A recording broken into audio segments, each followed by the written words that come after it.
और कौन बचा जी? आप वो पीछे से हमजा को दो। सर मैं अपना तजर्बा शेयर करना चाहता हूँ, एक्सपीरियंस। जी करें। सर आज से 1.5 साल पहले ना मुझे ये फंगल इन्फेक्शन हुआ, तो मैं उसके लिए आपको बार बार फ़ोन करी जा रहा था।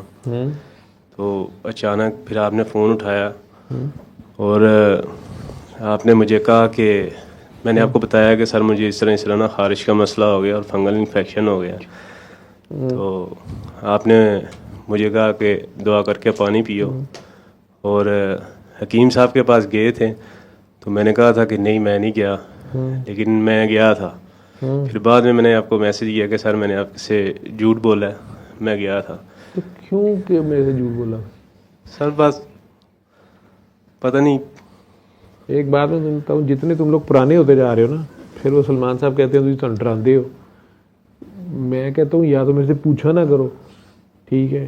रात के 3 बजे तो तुम फ़ोन कर रहे होते हो, 4 बजे, जब तुम्हारा दिल करता है। अब आगे से मैं कुछ भी बकवास करता हूँ, अगर जो पुराने लोग हो जिनको मुझे पता है कि यार इसने सूरत भी सुनी होगी, दुआ भी की होगी, या जो भी इसका मसला है, मैंने अगर कह दिया कि यार वो हकीम साहब तुम्हारे घर के साथ जो वो ठीक है, उनसे दवाई ले लो, नहीं जो मैं नहीं लड़ी, ठीक है? सर ये अब ये लाड जो है ना, ये मेरे साथ नहीं भी कई बार मुझे नहीं पता, मुझे बाद में पता चलता ये फंस गया बंदा, ठीक? या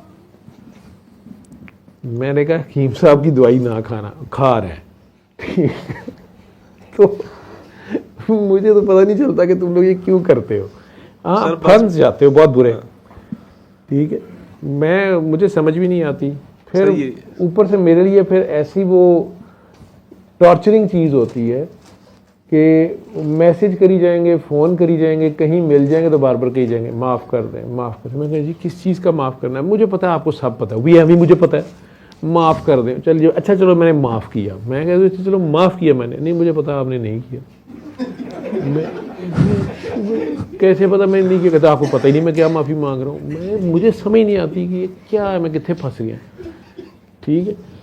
लेकिन अब जब मैं वापस आया हूँ, मैंने ये देखा कि जिसको मैंने 2 बार एक बात कही है, तो अगर वो उसके बावजूद फिर उल्टी हरकतें कर रहा है, तो या वो पकड़ा जाता है या मैं पकड़ा जाता हूँ।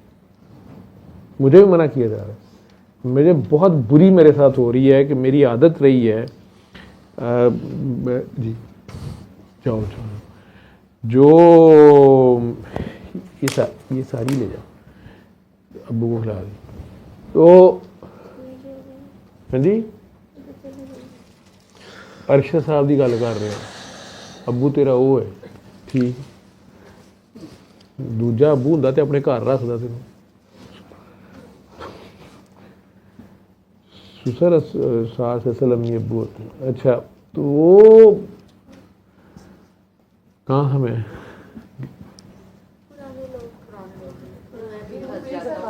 हाँ वो मैं खालिद साहब, मुझे भाई मेरा छोटा, मुझे बहुत चिढ़ता होता है गाड़ी में बैठा हो कि यार कोई फ़ोन उठा के साइड पे करता है, बदतमीज़ी नहीं करता, मेरी जितनी इज्जत वो करता है मैं ख्याल कोई भी नहीं करता।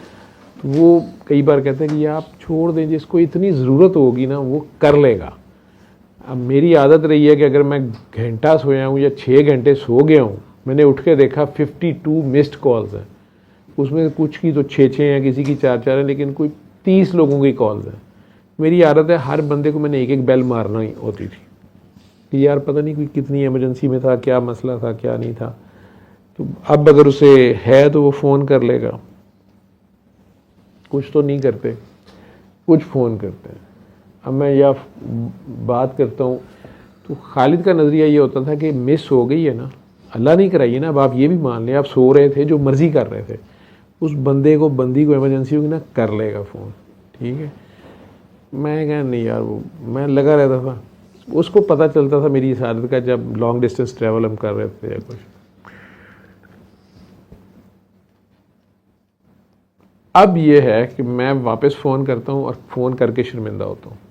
मुझे पता चलता है कि कोई काम ही नहीं था, कोई चक्कर नहीं था, मैं अभी टेंशन ले रहा था, ठीक है?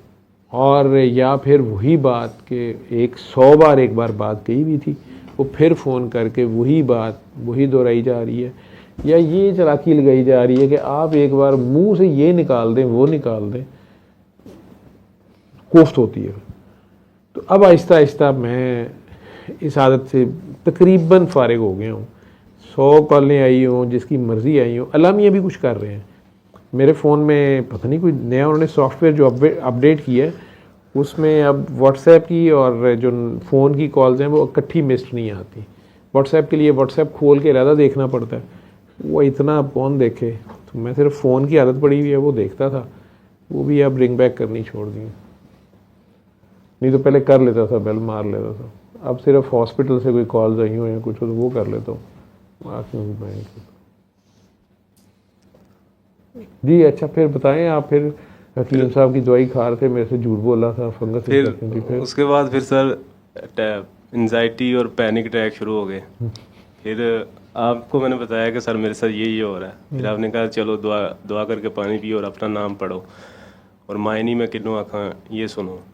फिर वो सुना, मतलब उसके अगले दिन ही फिर मैं आपकी बात को इग्नोर करके तो फिर मैं फ़ोन हकीम साहब को किया। मतलब ये नहीं समझ में इतनी क्यों बेवकूफ़ी करी जा रहा हूँ। फिर मैंने उनको फ़ोन किया, मैंने उनको बता रहा हूँ ये सारा कुछ। उन्होंने कहा कि कावा शावा पियो ठीक हो जाओगे। मतलब इस तरह की बेवकूफ़ियाँ मारी हैं। और फिर आपको मैंने फ़ोन किया उससे अगले दिन। फिर आपने दोबारा क्या मतलब यही कहा कि दुआ करके पानी पियो तो और अपना नाम पढ़ो। तो फिर मैं चौथे पांचवें दिन मैं बिल्कुल ठीक हो जाता था। फिर छठे दिन मुझे समझ ना आनी कि फिर क्या हो जाना, फिर आपको फ़ोन करना कि मेरे साथ फिर वो वैसे मैं सोच ही जा रहा था। फिर ख्याल में ये सोच रहा था कि मेरी सेहत ख़राब हो गई है, मैं अब हकीम साहब को बताता हूँ या उनके पास चलता हूँ। फिर अगले दिन मेरी फिर तबीयत ख़राब हो जानी, मतलब सोच की तबीयत ख़राब हो थी।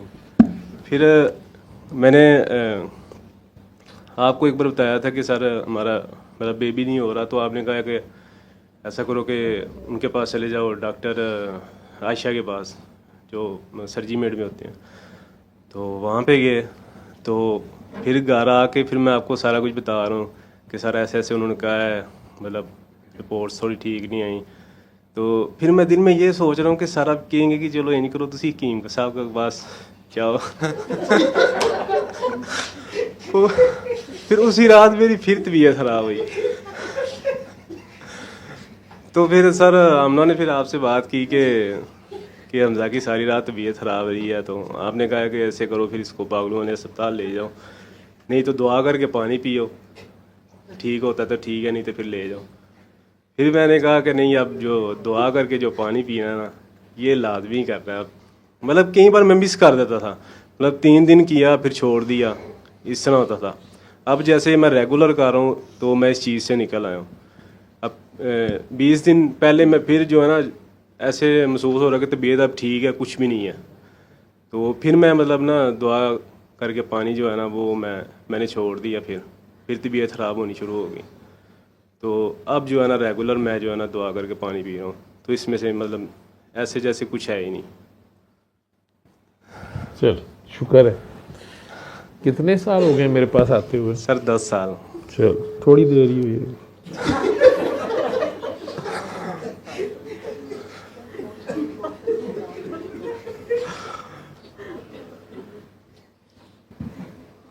सर बेवकूफ़ी मतलब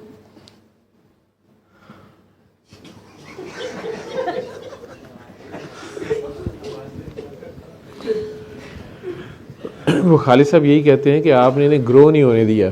तो बाबा जी तो एक बात के बाद दूसरी बार नहीं कहते थे, और कहते थे तो अगले का नुकसान होता था। वो बात करके 2 टोक बात ख़त्म कर देते थे। आप इनको पैम्पर करते रहते हैं। तो उसने 2-3 बार फिर मुझे एग्जांपल दी है। उसने कहा आप मेरे सामने नाश्ता कर रहे थे, आप नाश्ते के दौरान भी कई बार मेरी वालदा गुस्से से कहते हैं कि बेटा खाना खाते हुए तो तुम्हें, मेरे होता कि पता नहीं कितनी इमरजेंसी है किसी को, मैं फ़ोन ऑन कर लेता हूँ, या उनके ख्याल में अब मुझे ठरक पड़ गई हुई है। तो मैं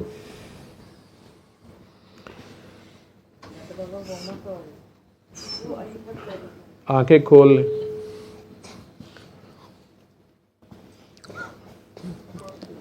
ये लकड़ी ले जाओ साथ, उठे आंखें खोल लें, आंखें खोल के ये ले।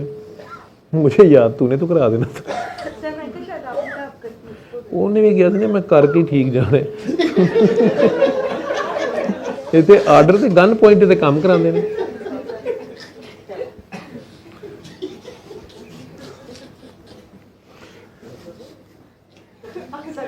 वो उधर बाहर ले जाए, वो उधर फर्श पे जाए, फर्श पे बाहर ले जाओ।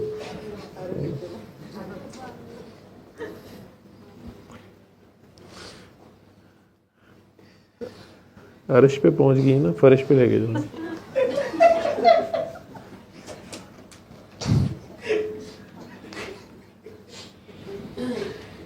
तो कहाँ था मैं?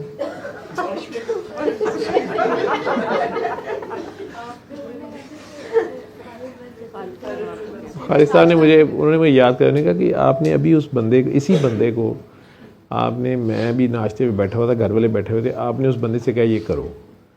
अब अभी आपने हाथ नहीं धोए, उसका दोबारा फ़ोन आ गया है और आपको पता है कि अम्मी या मैं बोल पड़ेंगे। अब वो आपसे आर्ग्यू कर रहा है कि ये क्यों करूं, वो क्यों ना करूं। आप उसे कहें भाई करना है करनी तो ना कर, आपने ठेका लिया हुआ। अच्छा मैं अब चुप हूँ। कहते आप आधे घंटे से बाहर फिर रहे हैं, फ़ोन पे उसको तवीलें दे रहे हैं। वो फिर साथ मुझे थोड़ा कहते आप कुरान और हदीस की हवाले उसको दे रहे हैं, आप आले में मरने दें साले को, नहीं उसको हजम हो रहा, जो भी कर रहे करने दो, तो आप छोड़ दें। मुझे वो कहता तो वो ठीक है, मुझे कहते इसने करनी फिर अपनी मर्ज़ी है, इसने नुकसान इसका होना है, जितना आप कहेंगे उतना इसने नुकसान उठाना है। आपने उसे कहा फैसला इसकी आगे, इसकी मर्ज़ी, इसका नसीबत उसने अपना लेना। बहरहाल मैं भी शायद आहिस्ता आहिस्ता सीख ही रहा हूँ। ठीक है, वो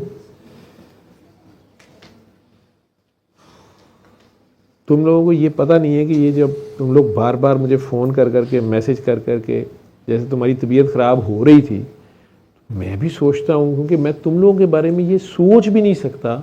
ये जो मेरे इतने पुराने लोग हैं, ये मेरी जी जूतियाँ उठा रहा है, कोई पाँव दबा रहा है, कोई कंधे दबाने को फिर रहा है, कोई जूठा पानी उठा के पीने को फिर रहा है, ये मुझे भी ब्लफ कर रहा होगा और साथ मुझे चीखें मार रहा है कि चक्कर आ रहे हैं, उल्टियाँ आ रही है, दर्द हो रही है, डारा आ रहा है, फलां हो रहा है। तो मैं सोच भी नहीं सकता कि ये बंदा जो है ये काम कर रहा होगा।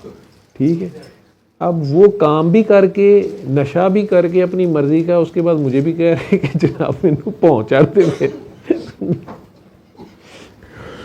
मुझे पता ही नहीं होता कि रोलर कोस्टर पे चढ़ा हुआ है, और जब वो पता चलता है बाद में फिर अफसोस बड़ा होता है, तकलीफ होती है। जाना है